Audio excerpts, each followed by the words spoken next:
So Alex, how you going? Good. Thanks so much for taking us out, and God, we've got shots, so people are going to see it, but it's awesome. Thank you. Well, before I start talking about it, how about you take us through it? Well, I'll start off from the beginning. Had the car for about 6 years. So I was in year 12. Pretty much bought it, I think, $2.5 grand. $2.5 grand. Yeah. Oh my God. So $2.5 grand. It was the way I got it. It was just a bush bash car, like bloody.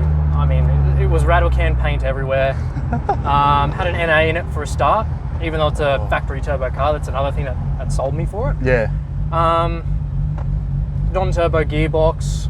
All the other stuff was just all the factory turbo stuff. So I thought, it's cheap, it's good. Why not just for 3 years do all the cosmetic stuff and then whack a motor in it. So. Well, it makes me feel like an idiot because my first car, also in year 12, was a Honda Civic that also cost me $2.5 grand. So I feel like an idiot that I could have got this for $2.5. Jeez, that is because like nowadays you can't touch a Skyline if it's NA 4-door automatic for what, 12, 15 at least. God, that's exactly unreal. Right. So did you drive this when you're at school, or? Yeah, I drove it for a little bit,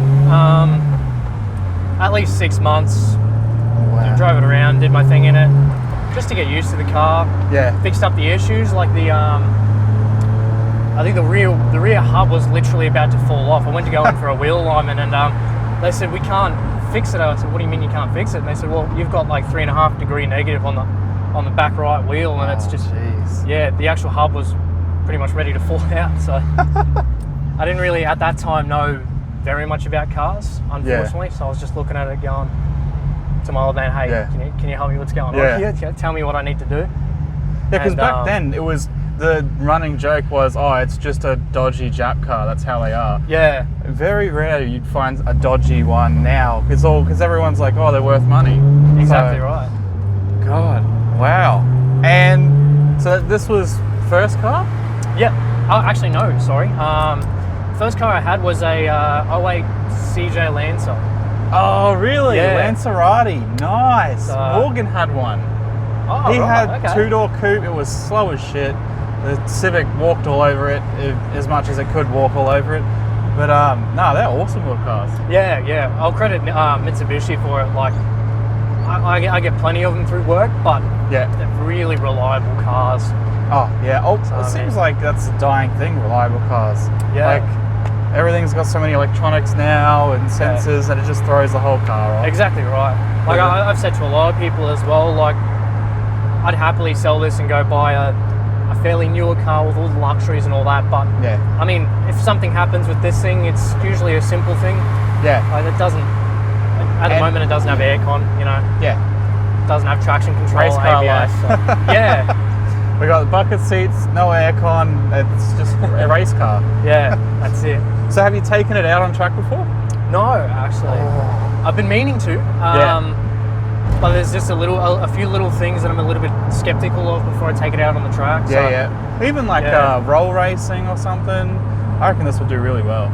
Yeah, it do okay. Like I took the 34 up there, and I think I only won one out of 11 races. I mean, that's all right. You know, this thing I'm more interested in. If I do take it up there, just give it a few test hits, see what it can do, and then go from there. I think probably before we should start jumping around cars. So you got the Lancer first, then this. Yeah. And then later on the 34. What other cars have you had? For a while, me and my old man went halves in a 33 GTR V-Spec. Yeah, I remember seeing that one. Yeah, it was a good little car, all standard. I forgot what area it was. I think it was around not Twee Heads. It was around Cabbage Tree Point, but Daniel, one of my mates, I knew him for a while, and he said to me, hey man, if you're in the market for a GTR, I've got one pretty cheap, I just need to get rid of it. I said, how much? And he says, well, 24 and a half, I think. So I swapped him, I think 22 grand, and I think it was a little tinny that we had, so he was pretty interested in fishing, so I was take the tinny. That's unreal. Went hard as my old man. So I drove it around on my P's. Yeah. Oh, that's so cool. It was good. Don't get me wrong, it was really, really fun, but every time I drove it out, I think I only lasted 6 months, and every time I drove it out, it was just not scared to drive it itself, it was just scared to leave it everywhere. Yeah. Scared to do anything with it, you know, just... Yeah, watching people park next to you going, what are you doing with your doors? Exactly right. Oh, and I mean, it was one of those things as well, like, looking at it as an investment, going, if I pick this up now, 32s at the time were just about, you know, skyrocketing, so I thought, you know, get in the market real quick. Yeah. And, now it's been, I think, about 4 years.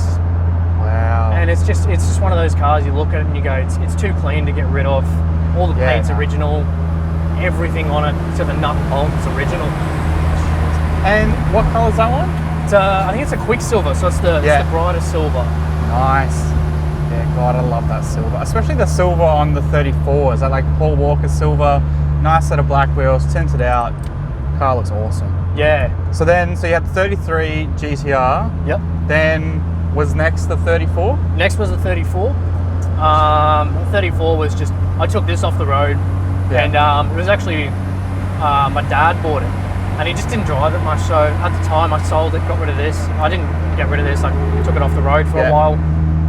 While I was building the motor on the side, I just drove that to and from work. Again, on my P's, but I ended up sort of getting an exemption for it. Yep. Did some silly things, lost my license more than twice. So. Oh, you and Morgan have something in common. Yeah. So at the end of it, I just thought it's not worth it. I started driving around a Mazda Bravo for a while, and then now it's just a daily. Putting it in for paint soon, which is good. It desperately needs it because the old owner decided to do a few silly things on the street. And now I get love taps. Yeah, a few love taps here and there, and I kept getting asked the question, "What'd you do?" And I go, I don't know. Yeah. God.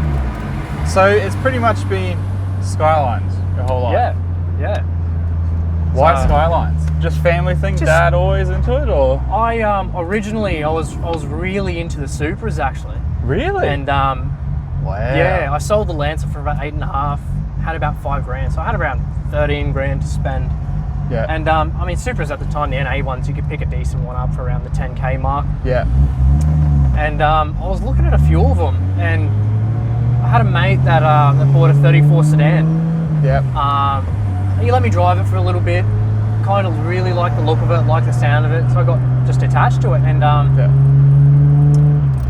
that same mate actually sent me the ad for this thing, and said to me, just drive it around for a bit, do it up, save a bit of cash, and just have a bit of fun with it. Wow. And originally it was just going to be a fun car, like no resprays, no nothing, just something to sort of slam into the wall and arch a feel. But eventually just got out of hand and jumped down that rabbit hole. Yeah, that's it. Yeah, everyone does it.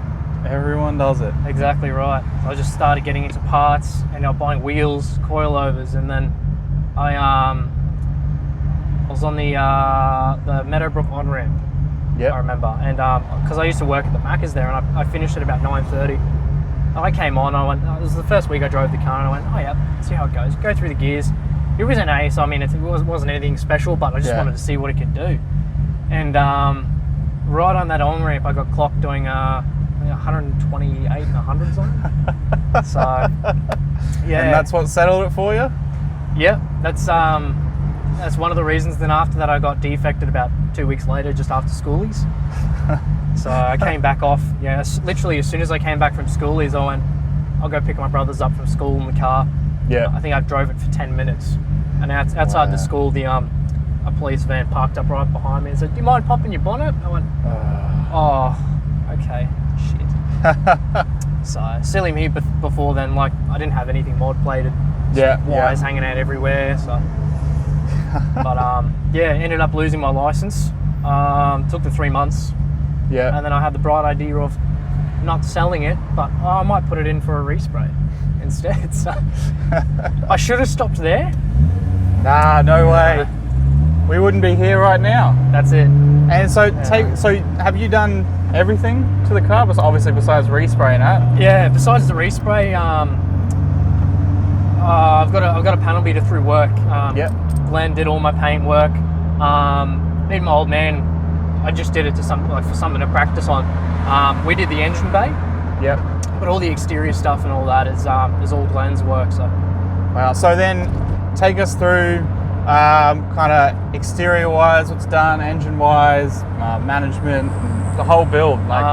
So like exterior wise, yeah, fairly standard. Like I've more or less wanted to go sort of the GDR style, but an OEM plus. So nothing too crazy out there, but nothing sort of, I wouldn't say basic, but you don't average. Yeah. You know? No, that's good.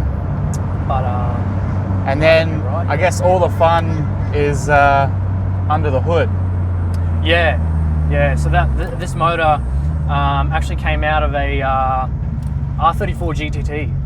Ooh, Neo, nice and bulletproof. So it's a late, I think it's a Series 2 Neo, so a late model Neo. Yeah. I don't think there's real much difference between the 1s and 2s. Yeah, so they're meant to be better internals, handle more boost, all that kind of stuff. There's a lot more than the 33 RB25s. Yep. I thought they were just simply, pistons and rods. But a lot of people have told me the ports are different, the ignition chambers are different. Okay. And oiling, I know oiling is a bit of a hot topic with RBs. Yeah, I haven't had any issues so far. From what I've heard, the Neos, the oil galleries are a little bit bigger. Oh, okay. For the drains. Yeah. I could be wrong though, but from what I've heard, they are slightly bigger, but you still get a little bit of those sort of same issues, building up oil in the head. But I haven't had really many issues at all. So I do have the oil restrictor, the Tomei one that you put in the in the block. Yep. And another thing that helps as well is I've put one of those the oil filter and the relocation kits. So I think I had about a bit more oil. A little bit, about half a litre. Yeah. But I think just to get a constant feed on the that's the last thing I want on the bottom end. Yeah. Starvation. So obviously from all the shots, it's pretty clear to see bigger turbo. So what size turbo are you running? So I'm running a T67. It's an old school design, so it's oil cooled, journal bearing. Yeah. It is surprising actually, the performance. Like I think I hit a full boost at about 3.5, and it starts building boost at about 3 grand. So that's pretty rapid.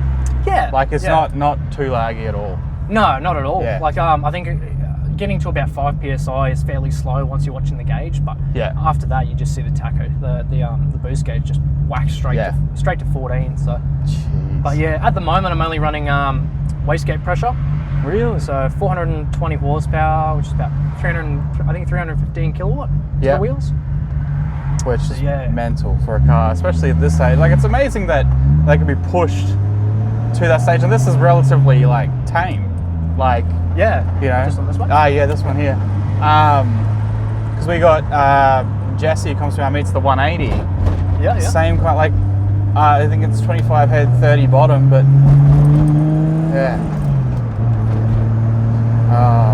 of course there's traffic. Yeah.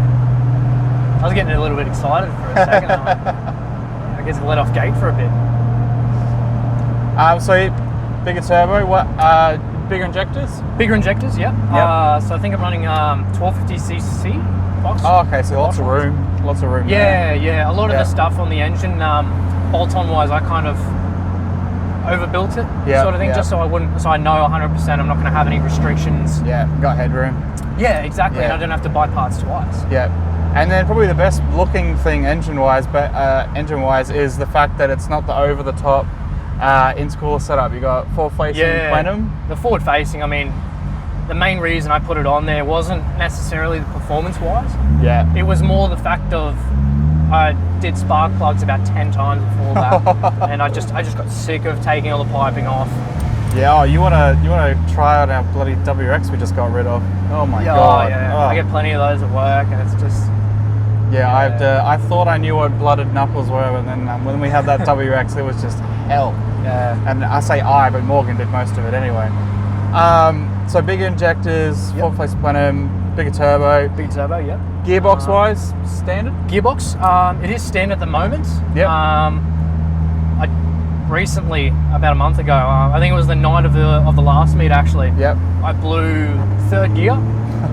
So I think I was racing an M3 on the highway. Oh, he blew his turbo. Really? Yeah, he I think it was the I forget old mate with the other 33 EE. He was telling me, blew his turbo. Oh, geez. So he's out for a while. Oh. But all right, so blown 3rd. Yeah, so I blew 3rd gear, managed to just putt it home to 4th, 1st, 2nd, 4th. 4th, yeah. But the main problem was when I went at home, it just let me about 3/4 through and it just wouldn't let me engage. So I actually recently got that gearbox back after being rebuilt. Turns out I blew 2nd gear, blew 3rd gear, smashed the synchro in 3rd gear, and blew 4th as well. Wow. So that box is just, I'm just going to put it in one of the other cars. Yeah. One of the other cars is just having issues with 2nd gear, so it's a good one. And the box that I currently have in it now was a 34 GTT box. Easy to come by? They are fairly easy to come by, yeah. Nowadays, actually, you can buy them straight from Japan. Oh, shit. So I went through Brad at JDM Garage on the Gold Coast. And I think 3800 is a brand new. That's not bad. Yeah, brand new gearbox, 0 Ks on it. Yeah, because we've taken Morgan's S15 box out. I don't know how many bloody times. But yeah, SR boxes, we just can't seem to find one. So maybe we might have to hit up JDM Garage and get an SR, because it's just, I'm sick and tired of taking out his gearbox. It's ridiculous. Oh, even with this thing, the 34 boxes I didn't actually know, but it's more or less like the bell housings on the outside. Yeah. They're a little bit, I don't know if they're a little bit wider, like they all bolt up the same way. Yeah. But they're a little bit wider, so fitting it into the tunnel and getting those top 2 bolts was it's just a nightmare. Extension on extension on extension? Exactly right, yeah. I think the amount of extensions that I put on the 3/8 gun was all of them? Pretty much, yeah. I'd say I was a good probably 2 feet away from the diff. Yeah. Hey, if it works, it works. Yeah, it was quite interesting to see how it turned out, especially with the swivel on it. I think it took about 10 minutes just to get onto the bolt. Oh wow.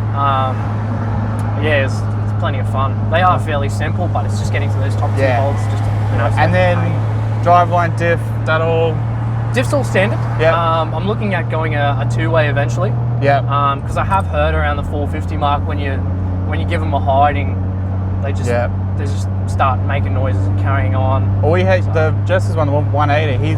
His is gone as well. He had to rebuild his diff a couple of weeks ago, I think.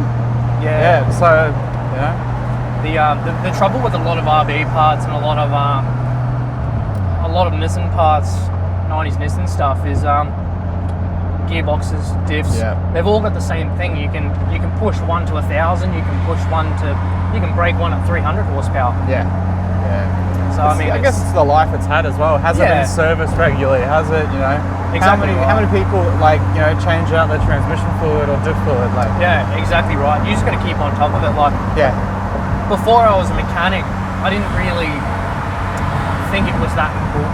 Yeah. But after being a mechanic, as soon as it hits, I service this thing every 3,000 Ks just to keep oil E85 contamination out of the oil. Yeah. That's what I was going to say. So then the thing to complete all of it is the fact that you are running E85. What kind of pumps set up? Warbro, yeah. So at the moment I'm just running a single 525 in the tank. Yep. I did have a 460 in it, and a few of the I'm not going to name the place, but there's a wiring place that's fairly renowned, and they didn't really wire it in properly. They tried to cheat it and get just the factory wires, and the main problem is the wires were too small. Oh no. So it was delivering enough power, it just didn't have enough resistance. So crazy enough, the terminals that they did have on it actually burned through the top hat on the fuel hat. So I had 2 holes, and the thing just kept cutting out because it just wasn't earthing out, getting loose. I guess we should have a feel, see what it's like with all the work. Yeah. Might see if I can get it back in a second and go into 3rd. Yeah.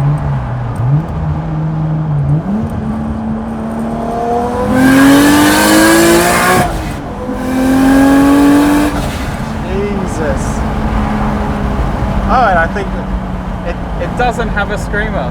Yeah, it is fairly quiet in the car. But oh no, that was awesome. And that's 420 wheel. Wow. So this is just pushing minimum boost. I've actually still got the run-in tune on it. Really? Yeah. So this is as rich as it can get, and just as safe as it can get. And I guess where from here? Where? What's your plans? I was gonna go, you know, the full RB30 eventually. Yeah. But I wasn't going to go anything crazy like a 3.2 stroke kit or anything that. I was just going to forge the bottom end, keep it 3 litre, and just rev it out, have a decent street car. Yeah, well that's the thing is that when you keep on going one way and it just less drivability, and then you got a race car really. Exactly right. Like I said, my old man's got one and he just finished off.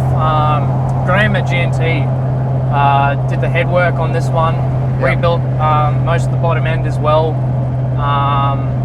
and he just did the motor on my old man's car, so that's pushing 675 to the back wheels, and that's fully built as well. And just seeing that thing, like him and I went next to each other last night, and there's just no comparison. But this is more.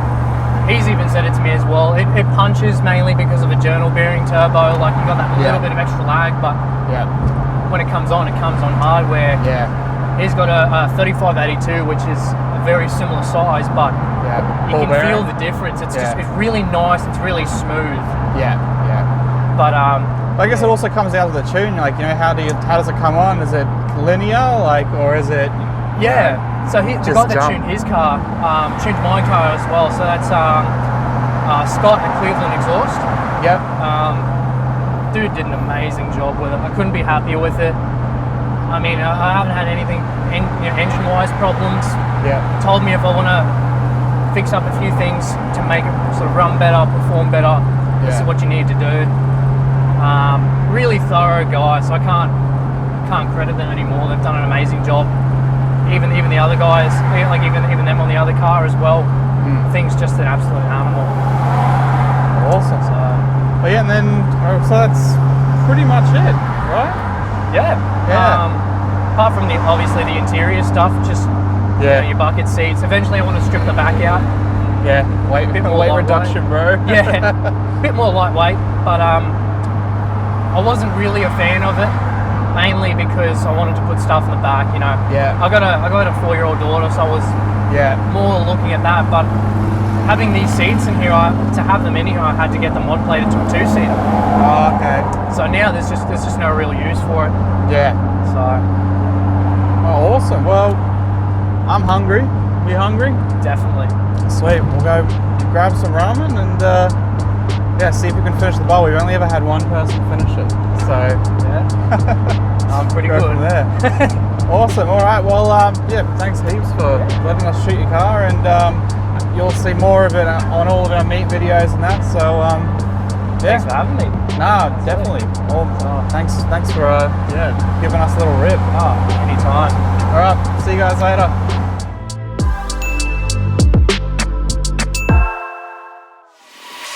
Gotta get supercharged.